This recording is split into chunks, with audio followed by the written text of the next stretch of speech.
Hello दोस्तों, स्वागत है आपका एक और नई वीडियो के साथ। तो दोस्तों, आज बात करने वाले बेस ट्यूब एम्पलीफायर के बारे में। जैसे आप वीडियो में देख सकते हैं, मेरे पास ये एक है बेस ट्यूब एम्पलीफायर, जो कि स्पेशल बेस ट्यूब के लिए इनबिल्ट किया जाता है। और आपको जो ये मेटल की प्लेट दिख रही है, ये हमारी बेस ट्यूब के बॉडी में लगती है, जिससे ये पूरा एम्पलीफायर बेस ट्यूब में अच्छी तरीके से फिट हो जाता है। तो दोस्तों, आगे बढ़ने से पहले मैं आपको एक बात बता दूं। अगर आपको इस एम्पलीफायर बोर्ड को परचेज़ करना है, तो उसका परचेज़ लिंक आपको डिस्क्रिप्शन में मिल जाएगा, वहाँ से आप इसको जाकर परचेज़ कर सकते हैं। तो चलो दोस्तों, बात करते हैं इसके सारे फंक्शन की, किस तरीके से इसका कौन सा फंक्शन किस तरीके से इसका काम करता है। तो दोस्तों, सबसे पहले बात करते हैं इसके पावर के बारे में। अगर दोस्तों आप इसको घर पर चला रहे हो, तो इसको हमको 12 वोल्ट का एक एसएमपीएस लगेगा, जो कि कम से कम 20 एम्पियर का तो होना ही चाहिए। अगर आप इसमें 10 एम्पियर या उससे नीचे का एसएमपीएस यूज़ करोगे, तो ये उतना आउटपुट निकाल नहीं पाएगा जितना कि ये निकाल सकता है। तो दोस्तों, सबसे पहले इसके ये जो थ्री कनेक्टर आपको ये दिख रहे हैं, जिसमें से फर्स्ट वाला है ये GND, जो कि हमारा ग्राउंड है। यानी कि आप इसको प्लस माइनस के हिसाब से इसको आप माइनस बोल सकते हो। और जस्ट उसके साइड में यहाँ पर आपको प्लस 12 वोल्ट लिखा हुआ है, ये हमारा प्लस है। यानी कि ये प्लस हो गया और ये माइनस। और जस्ट उसके थोड़ा सा साइड में आपको यहाँ पर REM लिखा हुआ दिख रहा है। ये हमारा दोस्तों ऑटो स्विच के लिए होता है।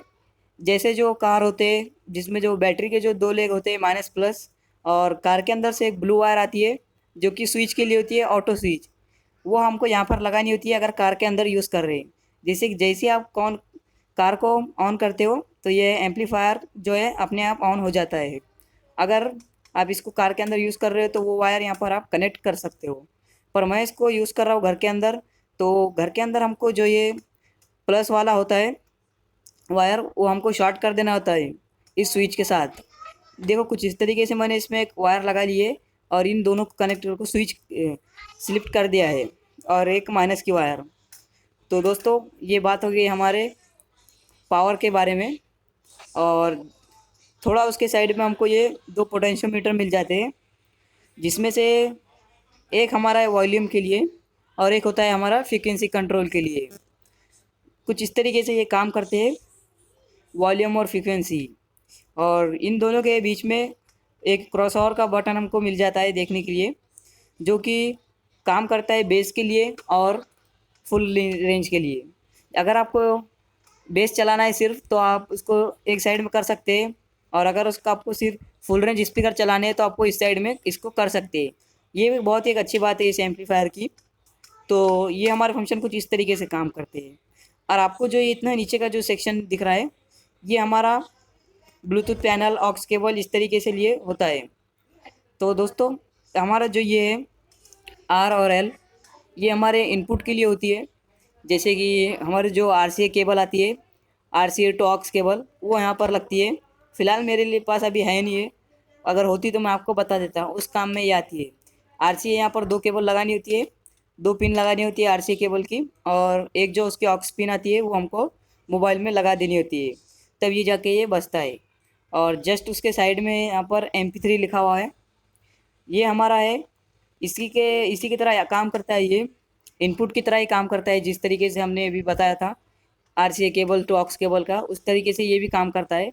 हमारी जो ऑक्स टू ऑक्स केबल होती है, वो यहाँ पर लगानी होती है, और दूसरी ऑक्स केबल हमारे मोबाइल में लगानी होती है। तो कुछ इस तरीके से हमारे ये दो फंक्शन काम करते हैं। और जस्ट उसके साइड में ये यहाँ पर है हाई आउटपुट और हाई इनपुट। थोड़ा सा ये तार को मैं साइड कर लेता हूँ, जिससे आपको देखने में मदद दो। देखो, यहाँ पर ये हाई आउटपुट और ये हाई इनपुट, ये हमारे किस काम आते हैं वो आप मैं बता देता हूँ। जैसे कि हमारे कार में अगर आपको ऑप्शन नहीं है, RCA केबल का ऑप्शन नहीं है, MP3 ऑक्स केबल का ऑप्शन नहीं है, वहाँ पर ये हमारे काम आते हैं। जिस तरीके से हमारे जो नॉर्मल एम्पलीफायर लगे होते हैं कार स्टोरी में, उसके जो स्पीकर के दो आउटपुट के वायर होते हैं, वो हमको यहाँ पर लगाने होते हैं। इसमें हमको चार कनेक्टर मिलते हैं, यानी कि चार लेग, जिसमें से दो माइनस होती है और दो प्लस। कुछ इस तरीके से इनके माइनस प्लस होते हैं। हमको सिंपली क्या करना होता है, जो एम्पलीफायर के जो स्पीकर का आउटपुट करता है, उसके जो दो वायर होते हैं, वो सिंपली यहाँ पर माइनस में और प्लस में देने होते हैं, तभी एम्पलीफायर हमारा मतलब ऑन हो जाता है। और साइड में उसके थोड़ा सा साइड में जाएंगे, तो यहाँ पर आउटपुट है, हाई आउटपुट, जो कि इसके तरह ही काम करता है। यानी समझो हमारा जो पीछे जो सबवूफर का वायर आउटपुट करता है, किसी भी तरीके से हम इसको चला रहे हैं, जो पीछे ये सबवूफर का वायर आउटपुट करता है वहाँ से सेम आउटपुट हमको यहाँ से मिलता है। जो सबवूफर आउटपुट करता है, यहाँ पर दो वायर अलग से दी होती है एम्पलीफायर में, ये सेम आउटपुट वो यहाँ से भी करेंगे हाई इनपुट आउटपुट से। कुछ इस तरीके से ये हाई आउटपुट काम करता है। और हाई इनपुट का तो हमको मैंने आपको बता ही दिया है। ज़्यादा लोग इसको हाई इनपुट को यूज़ नहीं करते, क्योंकि MP3 और ये इनपुट का ये ज़्यादा यूज़ होता है। तो देखो दोस्तों, कुछ इस तरीके थे इसके सारे फंक्शन। तो चलो इसको एक बार टेस्ट करते हैं और चला कर देखते हैं। दोस्तों, मैं इसको चलाने के लिए यूज़ कर रहा हूँ ये वाली एक पावर सप्लाई, जो कि 12 वोल्ट 20 एम्पियर की है। अगर आप इस पावर सप्लाई को ख़रीदना चाहते हो, उसका लिंक आपको डिस्क्रिप्शन में मिल जाएगा, वहाँ से जाके आप इस पावर सप्लाई को ख़रीद सकते हो। चलो इन दोनों के कनेक्शन करते हैं और एक बार टेस्ट करते हैं। देखो दोस्तों, मैं ये पावर सप्लाई के वायर हमारे जो एम्पलीफायर है उसके साथ मैंने कनेक्ट कर दिए कुछ इस तरीके से। दोस्तों, मैं थोड़ा सेफ्टी का भी ध्यान रखूँगा, थोड़ी सी यहाँ पर टेप लगा देता हूँ, क्योंकि ये डायरेक्ट हमारे एम्पलीफायर और पावर सप्लाई के कनेक्शन है। यहाँ पर हमको थोड़ी सेफ्टी दिखानी पड़ती है। दोस्तों, मैं इसके साथ ये 5 इंच का सबवूफर कनेक्ट कर रहा हूँ। वैसे तो दोस्तों इस एम्पलीफायर के साथ कम से कम 8 इंच का सबवूफर तो कनेक्ट करना ही चाहिए, पर वो मेरे पास था नहीं, इसलिए मैं ये 5 इंच का सबवूफर इसके साथ कनेक्ट कर रहा हूँ। दोस्तों, दोनों वायर मैं कनेक्ट कर रहा था सबवूफर के साथ, जो अपने एम्पलीफायर के। दोस्तों, कनेक्शन हमारे पूरे हो चुके हैं। आप एक बार इस एम्पलीफायर को ऑन करते हैं और इस सबवूफर का टेस्ट करते हैं। दोस्तों, इस एम्पलीफायर को ऑन करते ही यहाँ पर एक ब्लू कलर की लाइट जल चुकी है, जिससे हमको समझ आ सकता है कि ये एम्पलीफायर ऑन हो चुका है। और दोस्तों, मैं इस एम्पलीफायर को म्यूज़िक इनपुट देने के लिए ये aux to aux cable use कर रहा हूँ।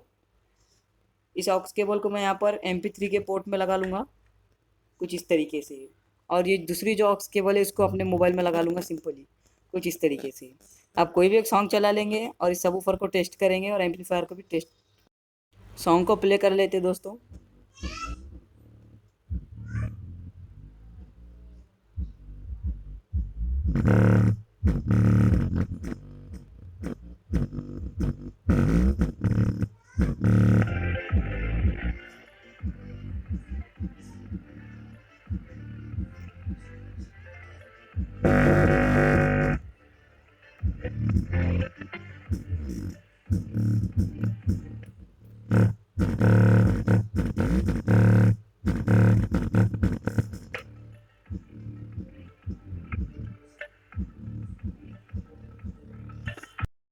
तो दोस्तों, कुछ ऐसा था आज का वीडियो।